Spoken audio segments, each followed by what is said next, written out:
We speak. Our words. We listen. We speak. Our words. We listen. We speak. Our words. We listen. We speak. Our words. We listen. Hi there. Every Sunday, a group of autistic people get together and drop in. It's an informal group, but some of the things that people say deserve a bigger audience. So they give us permission for us to put them in an edited reel. And that's what we're here for. Today's edited reel of the conversations that we have about our own autism. Cheers. Enjoy. Hi guys, how's everyone doing? Hello, I hear you. Oh, grand. I was worried about my sound. Oh, Hi there. yes. Hi, Raymond. Wow, Easter. It's been a really nice walk this afternoon. The weather was lovely. Dogs had a nice time sniffing about with other dog pals. It's been really good. And we didn't meet any other people, so didn't have to do any awkward, oh, hello. It was good. It was a very satisfying walk. So none of the scripts for masking and dealing with the strangers out in the real world. Exactly. But me and my friend turned up, we both turned up wearing a leopard print, and one of the dogs had leopard print, so we kind of looked a wee bit like the Thundercats. We can play at any age, can't we? Ooh, that's a lovely blue. Yeah, baby blue to go with my eyes. I was just thinking I have to stop washing some of my clothes at 60 degrees because they seem to be shrinking. And then I realised I'm actually putting on weight. Maybe that means you're happy, mate. People tend to put on weight either when they're unhappy or when they're happy. Which one is it for you? Yeah, probably too much of the latter. It's because my dog is elderly now. I don't get the exercise that I was normally used to. And there's a bit of me that also thinks I was a really good weight when I didn't eat bread, and I started eating bread again about a year ago, and I think that's just been slightly fatal.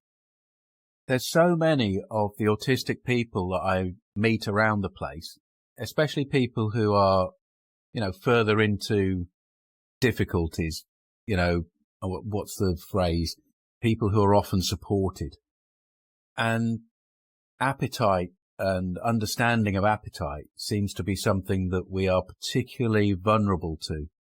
A lot of either very thin autistic people or very big autistic people. I'm wondering if that's real or if that's just in my head. Hello, everybody. Got lots to say on this one. Used to have a very unhealthy relationship with food. At the moment, I put weight on, but then again, I'm perimenopausal, so I really can't help my time of life. So that's the excuse for that one. I also like cakes. But I was very, very large at one point, very large. I didn't have any control over my eating, and I couldn't put two and two together and see what was happening, I think. I got larger and larger and larger, and I ended up having surgery. I had a gastric bypass when I was, I must have been in my late 30s or so. No, mid-30s. So I went from being a very large woman to being a very small woman over the course of a year.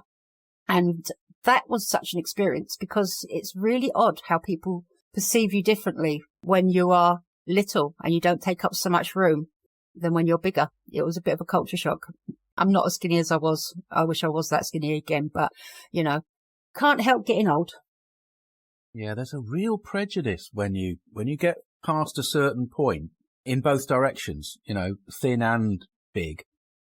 It's almost as though people don't want to communicate with you. There's something going on inside their head that I don't know what it is, but it really feels unfortunate and unfair on people. People would take the piddle away, really. When I was really large, I got abuse. When I was very skinny, people used to say, what's wrong with you? Why are you so tiny and thin and fragile and things like that? It's a really odd thing. The extremes are really odd, how people feel that that's a target, whether you're up there or down there. And it carried out, when I was just a good weight, then nothing at all. But my two extremes did come with a bit of a caveat that people would point out either how fat you were or how thin you were. And I'm going to use those words because those are the ones I use for myself. So. Yeah, I'd say understanding my autism has helped me so much to just cope with food and eating and not get really stressed about it like I did before, because I couldn't kind of understand everything that was going on for me. And now I know that when I'm stressed, like eating just gets extra difficult, and I don't judge myself when I'm only eating like the same sort of bland foods and stuff, if that's just what it's going to take to get me through like a tricky time. Because when things are going well, when I'm feeling calm, like I would say I would eat like I could look like I'm eating a fairly normal-ish like diet. And now I accept that the best way for me to eat is to let myself eat the safe foods. Otherwise, my weight was dropping like really dangerously, and I'd collapse quite a lot because I couldn't feel that I was hungry. I would just like kind of run myself into the ground. And I think like that interoception stuff definitely was playing a part in it as well. But it's just another one of these things that understanding my autism and my sensory needs has just made like so much better, and I'm not stressed about it. I used to just think I was like had some sort of like craziness going on and get really scared of myself, and now I don't, not at all. Yeah, I'm one of these people that really shouldn't talk about this. People tend to think, shut the hell up because I'm so fortunate. I have a set of genes, which means that if I eat a ridiculous amount of calories, my body burns them off. I just get very hot. I don't particularly put on weight. And if I stop eating, somehow, I lose weight, but somehow I manage to not let it go too far. So this is just luck. This is luck of the genes. I'm not putting any real effort into it. But I know what's going to happen soon, and that is that I have to absolutely concentrate on making sure that I care about my diet, because my wife is about to go away on a trip for over a week with my daughter, and they're going off. And while they're away, I will be in a situation where for several hours, way past a normal time of eating, my body will not have told me you should eat. I have to consciously go and eat. So I'm going to set alarms for myself to remind myself to go and make a meal. I find that really relatable, and I remember when it really kicked in for me when I realised that if I did that, if I ate by a timer and kept myself like stoked, I was like, oh, my brain works better, like I can do more, like it without, even though I wasn't getting a lot of feedback that from my stomach, like I could definitely notice the clarity it was bringing me. I think I come from the other end of things here, and I wish it was so easy for me to. I mean, I certainly wouldn't want to get myself into a problem with sort of weight loss and things like that. But I think why I was so big when I was younger was firstly because it's in my genes, that there is that in my family. But the other thing being that I was quite alone at the time as well. So I think there was a kind of a stress eating habit when because I was feeling very isolated. Food was a comfort. And I think that's the thing sometimes. And we were big foodies, as when our family ate a lot. So it was always in my makeup that food was either consolation or celebration. And so we had something, whether it was a good time or a bad time, food was always the answer for us. And I guess because we couldn't really afford to do much else or have anything extravagant, but we would eat. So it's always been a problem. I've tried to rein myself in, but I've always got that sort of baked in thing where food means certain things to me. So that became quite a stimulating topic, didn't it? I feel like the food thing could be really hard socially as well, and I don't have issues with my life now because I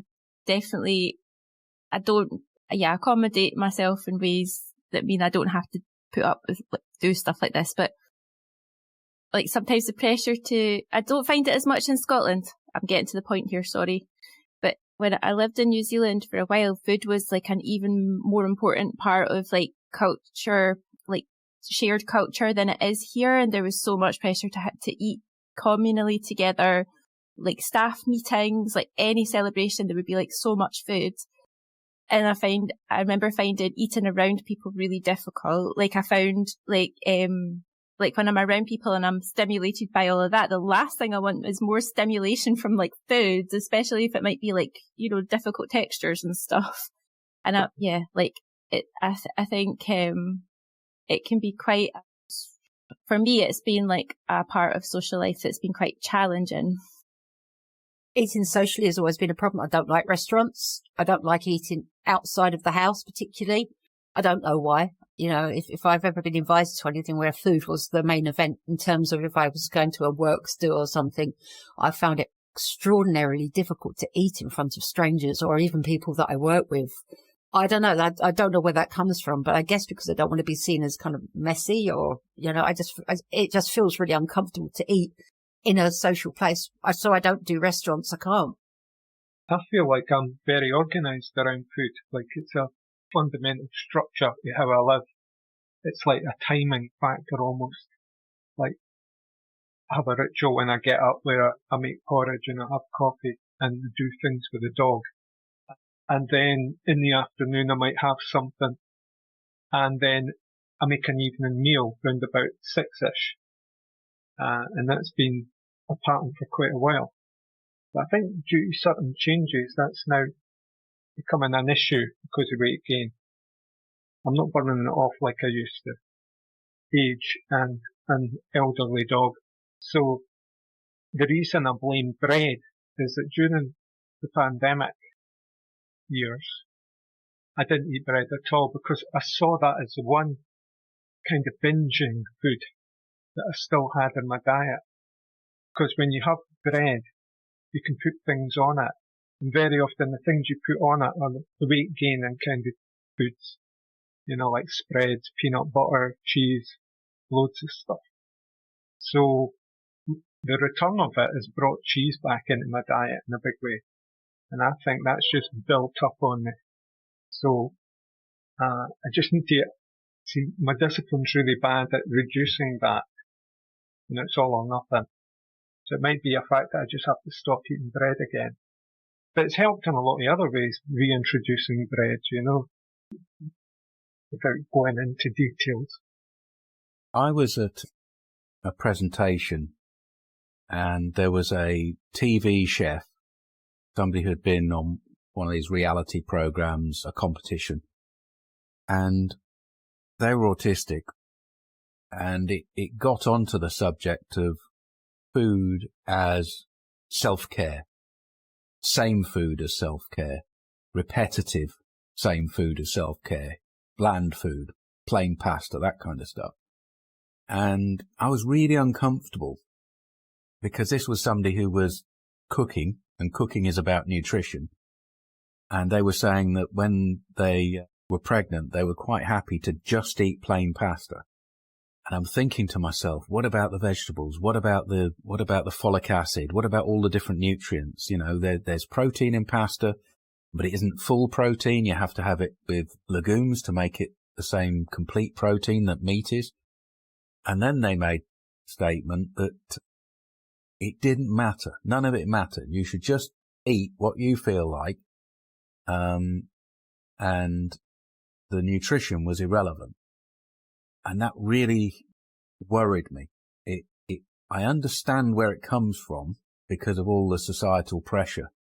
But what worries me about this is that we are human beings and we are this animal carrying around a brain, and that has certain needs, certain nutritional needs.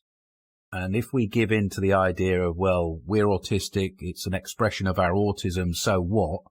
We don't need to put in the work. We end up in trouble. And I remember refusing food when I was a kid and ending up with impetigo, which is a vitamin deficiency in the 1970s. Yeah, I had impetigo as well when I was young. Kind of like a scabby thing around your face. Not to be confused with scurvy or anything. Yeah, it's a symbol of poverty. it's a symbol of malnutrition. Or possible food disorder, because I was recalling when I was younger, like how I was accused by one of my parents, I think, of like, but what they used to say was I would turn into a hamburger, because that's all I ate.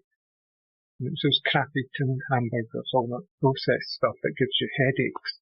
But anyway, that brings up the question I've been pondering during this, is like, how do we source food? It's like, is it from our families and our environment? Or is it the extended environment in the sense of like what society offers us? You know, what's in the shops or what's in other places? Because I had a strange experience at the weekend. I was out with a friend doing some market stall stuff, and we ended up in a Costa, and they used to freak me out, these places. But this time I was just laughing all the way through it, because it was like a spectacle. I described it to my friend as a cartoon. You know, everything just seemed to be dressed up and artificial and weirdly coloured and loud and, you know, processed.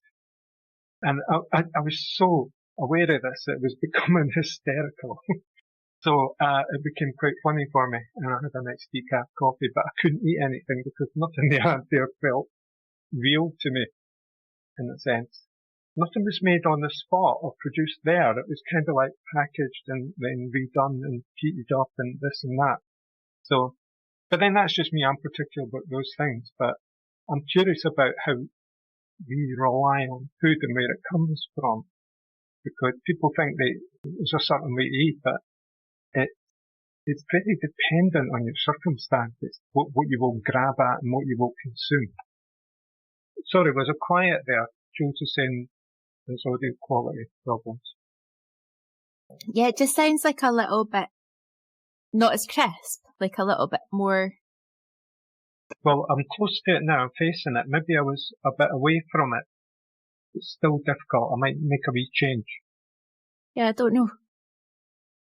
Like when I was in my young years, when I thought travelling was a good idea and I stressed myself right out with that. Eating in foreign countries was pretty hard. It was really quite difficult being somewhere completely different and, you know, having to eat. And I think it showed me at the time, I was like, oh, really a bit more stuck in my ways than I thought I was. I think I came from a really weird place with food anyway. My mum was anorexic. Strangely, that was one of the things that we lived with in my household, as well as my dad being autistic. My mum had an eating disorder and she really did not eat food, but she compensated for that lack of food by overfeeding the rest of us. So Sunday dinners were the worst in terms, I loved them because she was really good at it, but she would eat virtually nothing. And all her cooking was for other people. So, you know, for us, we just got used to these huge amounts of food. My dad ate a lot. My mum made a lot of food. And so, you know, even when I was very, very little, I was very unconsciously eating an awful lot. And I think that just became a pattern where I would just not really be looking at what I'm eating, really going with the, you know, clean your plate thing and really going for it and having dessert and then having cakes in the evening. And I think it all stems from my mum, really. I have to be careful about feeding myself if I'm cooking something for the kids, like cooking a meal that I can smell, because the smells, I can't eat if I've been in the smells so much. I think sensory stuff can really affect all of that. And it's really like challenging to navigate. And I think like, yeah, food just seems to be one of these hypo or hyper like experiences that we have. I think I went out the other day. I was out in the street and I was like, down in town, and there was this really awful smell of cooking. And it's almost like I've got a real sensory thing when I pick it up. Like if something's really fried, really like unhealthily fried, I can smell the fat in the air, and it does make me feel really unwell. So there are some types of food or some things around certain foods that actually really do turn my stomach. So I think that's part of the whole sensory experience as well. Food could be great and lovely and smell wonderful, but also have this really bad, nasty, sicky thing attached to it. I've also found like having meal replacement drinks in the house really important too, because it means if like today I did it before I went out for a walk because I hadn't like given myself enough time. Like I wasn't feeling like anything. And in the past I would have just like skipped. But I find if I skip meals, it can get really hard to kind of like not keep on skipping eating. So like meal replacement drinks I don't have them every day, but they've been a kind of like, they've really improved my kind of nutrition, and stopped me kind of going into bad spirals where it ends up becoming a problem. I was thinking about something Jules was saying earlier about how, like, you know, what about the nutritional side of eating like bland diets? But I just think that there's like different like time and place. And I think if somebody's not going to be able to eat at all, I think it's like better to get calories in is better than no calories. And then it's like it feels like as things are getting a bit easier or as things are settling in, that's a time to start stretching into like, you know, attending to nutrition, like, you know, thinking about making sure you get enough iron, that kind of thing. Because of the big weight loss I had, I ended up having quite a lot of deficiencies because of the way that I was wired up was different. But so it means that I have this like deficiency now where I can't get enough iron in. I've had to go to hospital for transfusions and infusions, and it's very difficult for me to get all the right things in. I have to have injections every 3 months from vitamin whatever. I have to take supplements. So when I did have my operation ages ago, it just really turned my system upside down. So there was a good part of it because I lost a load of weight and that was more healthy. But then I was stuck in a very unhealthy place later on when I was older where I was so deficient in everything. I mean, I used to be a blood donor and I can't do that anymore because I have bad, you know, really, really low iron in my blood, which is really sad because I love doing that. I used to like being part of that. Yeah, like that. I've never got to the point of being able to be a blood donor. And I do think like it feels like you need a really, really like solid diet to get to that point, eh? And yeah, like it sounds like it's not getting to absorb the nutrition's cutting out those, and yeah, vitamins are tricky. Oh, I haven't got a clue. I'm terrible. I'm always being told off by my doctor for lack of this. And I have like a full bloods done quite often, so they have to keep checking on me just to make sure that everything is going okay. And I'm quite happy to sit in a hospital for an hour with a cup of tea and a biscuit and get sort of the iron infusions that they give me. It's don't mind it. It's a day out, and it really doesn't really bother me. But it's just everything's so tricky with food. I find food a really big, weird, difficult subject. Yeah, same. And like raising the kids as well, like it's always been an issue, and it's not just like, you know, things being the right texture. They can tell if you've changed the supermarket that I've bought things from. They're like, I don't like these ones. These are different than the other ones, and yeah, it can just be like, yeah, really tricky in an autistic family for everybody to kind of get their needs met. I totally get that. Yeah. Yeah, it's difficult when you cook for somebody else. I find that it's really, really tough because when I was a kid, I had all sorts of sensitivities. Like my mum would serve up sausages and things like that, and I just couldn't take them.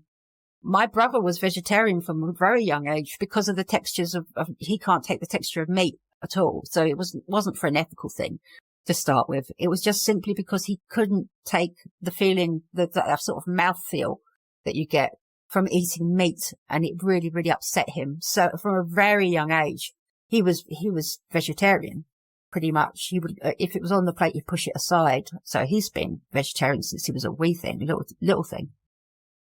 From what I've read, there is a bit of a push for all folks who end up needing treatment for eating disorders to just automatically be screened for autism, because like the numbers are so high, and like looking at it from the autistic lens, it just seems so obvious that, you know, it's a really important question to ask if somebody's presenting with an eating disorder, or like, are they autistic? Because all that sensory stuff, you know, just is integral. Like, it's just so basic, isn't it? Yeah, absolutely. I mean, as a kid, you just I suppose you pick up, and it sort of, as you go along, you sort of pick up these eating habits, and they can be a bit weirder things. But I mean, my brother is not diagnosed, but almost, in fact, probably more autistic than I am. So, I mean, I lived with him for a long time, but you know, he was a really peculiar, he had peculiar likes and dislikes as a child, and not just with food, things like clothing, and, you know, he happened to have the same shoes every time. And he had so many little sensitivities that he just kind of had as he was coming into sort of his, maybe even past toddler. He was really difficult for my mum to look after. And so, yeah, I think you'll get these little sensitivities. I think autism comes with these things, little sensory things that just we have to be so careful of. I think I became particular as well about what I as I had more choice, because so many things like just would like hurt my stomach. Like, and I think that's quite a common autistic experience as well, is like just to like have quite a sensitive stomach about food too. And I don't know, like I feel like I've got quite a deep connection with my body, and like if I listen to my body, I kind of feel like I pick up on a lot of like wisdom about situations and people that are maybe not good for me, but I haven't kind of clocked it consciously yet. And I do think that I feel like it's all connected, but I might be leaping. I'm going to say, but once you get to a certain age, my certain age, when you get to 51 and everything's changing in your life again, I'm finding that my attitude to being able to listen to my body and to understand it has shifted quite a lot, because it is changing. You know, I'm nearly through menopause now, so I'm still perimenopausal, but it does make you change your attitude towards things, and your shape changes, and you actually become somebody you don't know for a bit, which is difficult and very tricky to navigate. And I'm still going through it, but that's a time in your life where like you're going through like a little, it's like adolescence but backwards. That's how it feels. There's really important things about menopause and perimenopause to do with nutrition. And as we get older, there's the other thing about retaining both muscle mass and also the calcium in our bones. So I've just learned from a physio today that what we're supposed to do is have little periods of intense exercise, only 10 minutes, but instead of walking, but to kind of walk fast or to lift something for 10 minutes. And then women are supposed to eat some kind of protein within half an hour of doing that exercise to then retain the work that they've done, to make sure that the protein gets used in their body quite quickly, whereas men can get away with it 2 or 3 hours and the body will still pick up on that protein to repair the muscle and keep the muscle up. But women have got this really short window, which is why the frail old lady happens after menopause and quite quickly. The muscle mass you lose is really quick. I never knew that, so thank you. That sounds quite scary. Then again, this is a scary time. I'm finding this a scary time. I'm not going to lie. It's been, for the last year or so, it's been really intense. Everything changes, your mood, your attitude, you know, your patience, your everything changes. So that's just another thing that I've got to take on board. I suppose the big thing you're dealing with is all of the different hormonal changes, which have, as you say, that feeling of adolescence in reverse. My wife has actually finished menopause now, but the thing that really changed for her was the feeling of the hormonal change, the mood changes, and that was the big deal for her. And it is for me. I am really crabby. I anger quite easily. I get very outraged very quickly. I've always been somewhat, I guess, laid back, but I've become more fiery. And I'm a little bit short-tempered.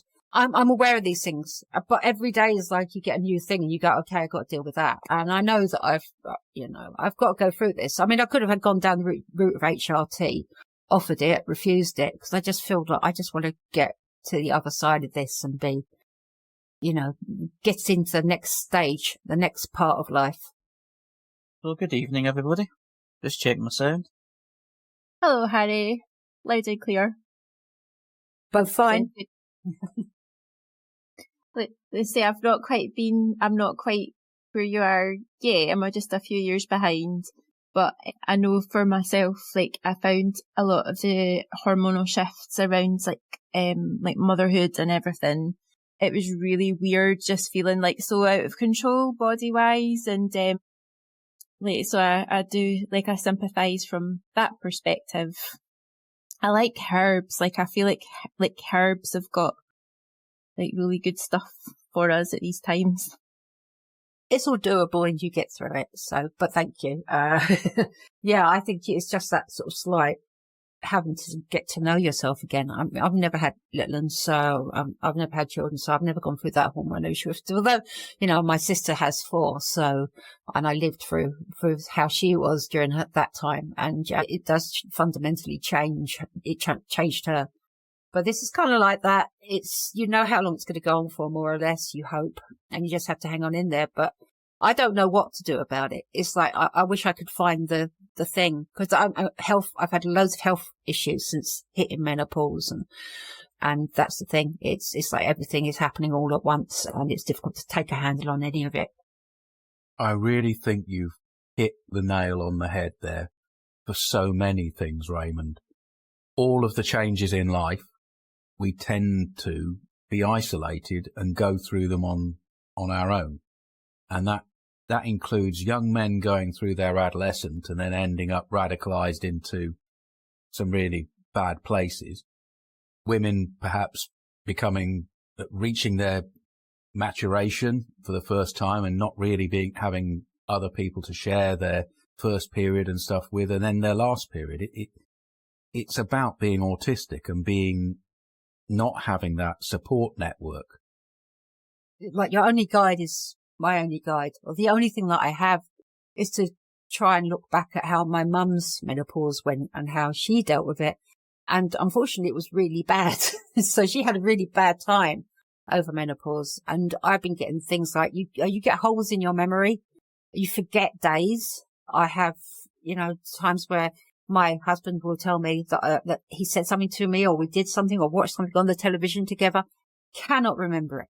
It doesn't matter how much you sort of try and explain what it was or what we did. Cannot remember it. And that's quite overwhelming, that I can lose bits of time. And yeah, I am. I mean, obviously my husband can't really feel my experience. So I am going through it on my own. I don't really have anybody to share this with. So it's, for me, everything is just, big. I don't know if I want to do a meet-up with a lot of other hormonal perimenopausal women right now. It'll probably just turn into some sort of big fight. In certain situations, groups can help, but it just depends on the people that are there and depends what you're there for. I mean, this is kind of different, but sort of the same in a way.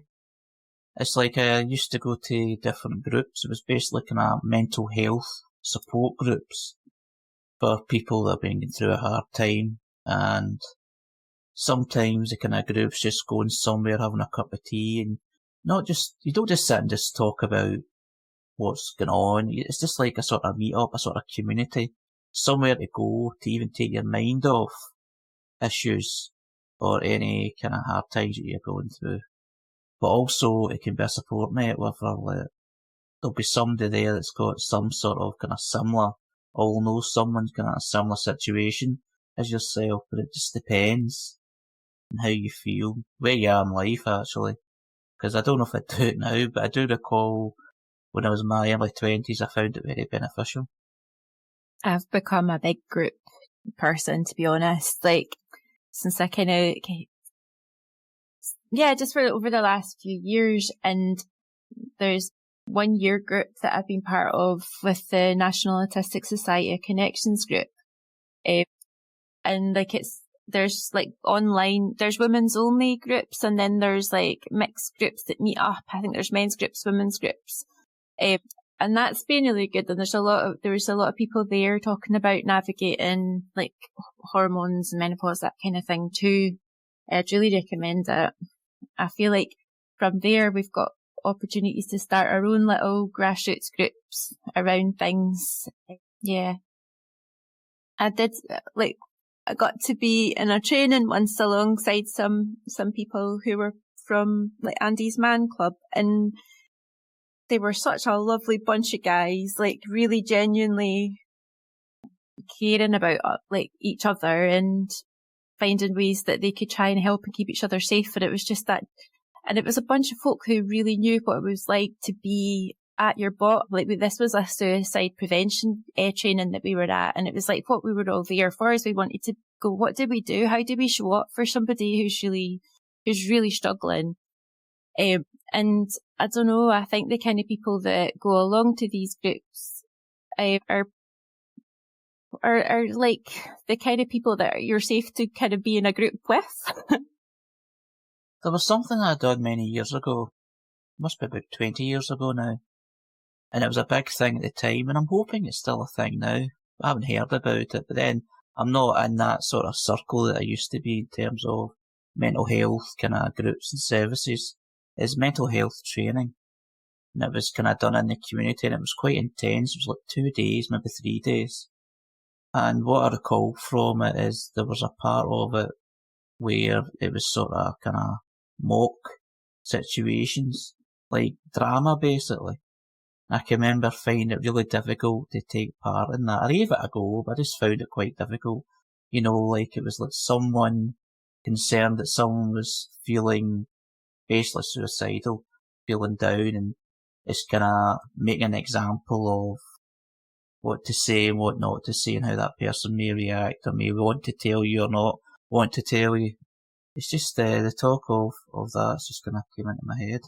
Just having a conversation. It was good, quite intense, and got a certificate at the end of it, and learned certainly a lot. And there's something about language as well. There was things that says, people say commit suicide, but they say that that's the wrong way of putting it because it sounds like a crime, and it's like complete suicide. I know it's still horrible, you know, to say, but it sounds a bit better. I just kind of recall that while we're talking about all these different things. Yeah, basically that's what it was. And I think what I remember, I was the one that was actually looking to help out, and the person that was playing the one that was needing help was very convincing in how they acted. And I was saying, oh, I need to stop this, I don't know how to. But it brought up a point about how people may be, how they may lash out, how they may be withdrawn. So it was an experience, and it was free as well. It sounds like the kind of training you'd have got your lunch at as well. I think they'd have had sandwiches. That's my guess. But to be on a serious note, like I've definitely done trainings like that before. I find roleplay is really, really difficult as well. I think it just it makes me my brain just knows that there's just another layer that I'm having to deal with to this social situation that's just even more confusing than normal. But real life situations, it's like I think some of that learning can kick in and inform, but I don't know who likes doing role play for learning like that. It's very strange to me. Yeah, talking about role playing, I remember actually doing that at a social skills group, which actually was for people with autism. And I'm taught this is going back a bit further. And it was basically role playing and how to, I mean, it sounds ridiculous now, but you know, how to introduce yourself, how to speak to people and all that. And it was quite kind of hilarious because the way not everybody, but most people kind of struggled with the small talk stuff and all that. And that was probably the point why they raised it. But it's just weird thinking back on that. This in a social skills, how you should be sociable, the way you act and all that, like we've talked about before. But it was interesting. And in fairness to the group, it was intense, but it was friendly, and I made a couple of friends out of it as well, so it wasn't all bad. Although it was some quite patronising look back on it now. Yeah, it's quite stark the difference now in what's available compared to that. It really does seem patronising. It was a nice venue, right enough. It was one of the hotels in Glasgow, and it was set up as a sort of kind of conference in terms of there was plenty of nibbles and tea and coffee and water. It was actually quite a nice sort of kind of environment. But just kind of thinking back, it was basically training to be less autistic, if you think about it. Which is strange considering the people that were running it was meant to be an autism service. But then again, they talk about these organisations that they may not have bad intent, but they just totally don't get it. And then we're going back here maybe 25 years ago, and it probably is actually 25 years ago, actually, thinking about it. You're hoping that there's a lot of kind of improvement from then, but it just depends who you talk to. But it was okay, but it's just weird thinking about it now. I don't think I actually followed the rules anyway. I just kind of carried on as natural as I could be. Yeah, I find it quite strange that I meet up with friends once a month. We go to like a coffee shop in Glasgow, and then sometimes we meet in the pub. It's kind of alternates. And the coffee shop's noisier than the pub because of the machines. But it doesn't put me off. It's just like, no, I like to go there, and it's like you kind of get used to these inconveniences and these noises even though you're sensitive to them. And I felt like that the other night when I was in Glasgow. I wanted to try a pub. I was taking it for a birthday meal. Across the road was this pub I always walk by kind of close to my sister's house, and I went in there, and being a Friday night, it was quite loud. And it was actually quite a nice pub actually. It was kind of one of those music ones. It was a nice atmosphere, and then I was so surprised I managed to sort of get comfortable because I was in company and adjust to the noise because it was quite intense because we're sitting right next to speakers. I digress. Well, that was quite a wide-ranging conversation and a lot about autism there. So if you feel like joining us here on the 444, it's a drop-in. You don't have to speak. You can text like some of the people here today, and you're very welcome. Well, it's 5:44 now, so our drop-in hour is finished, and thank you to all the people who have texted, and also to the people who have put their voices to this that are going to allow us to put some of those words out into the podcast. If you join us here at the 444, your voice isn't recorded, your text isn't recorded, but the people here have given permission so that it's an example for others. See you again, always reliably, Sunday, 4:44 p.m. Cheers, guys.